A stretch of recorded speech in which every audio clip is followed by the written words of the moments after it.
ഒരു ഇൻസിഡൻറ്റ് ഉണ്ടായത്. സംഭവം ഈ പെറ്റ്സിനൊക്കെ നമ്മുടെ അടുത്ത് ഇത്രയും മാത്രം അറ്റാച്ച്മെൻ്റ് ഉണ്ടെന്ന് നമുക്ക് അറിയുന്ന ഒരു ഫീൽ ചെയ്ത മൊമെൻ്റ് ആയിരുന്നു. ഞാൻ പല്ലിലെ ക്ലിപ്പ് ടൈറ്റാക്കാൻ വേണ്ടി പാലക്കാട് പോയിക്കായിരുന്നു. എല്ലാ മന്ത്ലിയും ഞാൻ പോവലുണ്ട്. സാധാരണ ഒറ്റ ദിവസം കൊണ്ട് കഴിഞ്ഞ് വരുന്ന എനിക്കതങ്ങനെ കഴിഞ്ഞില്ല.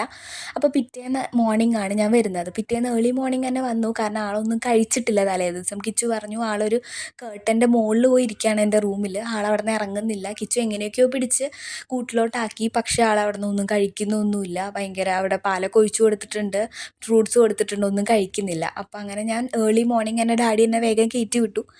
അങ്ങനെ ഞാനിവിടെ വന്ന് കഴിഞ്ഞ് ആളെ കയ്യിലെടുത്ത് കഴിഞ്ഞപ്പോൾ ആളങ്ങനെ ഓക്കെ ആയി. പിന്നെ ഫ്രൂട്ട്സൊക്കെ കഴിച്ചു. പിന്നെ അത് കഴിഞ്ഞ് ഞാൻ ഓൾറെഡി വന്നതിൻ്റെ ക്ഷീണത്തിലാണ്. അപ്പം ഞാനങ്ങനെ ബെഡിൽ കിടന്ന് ഉറങ്ങി.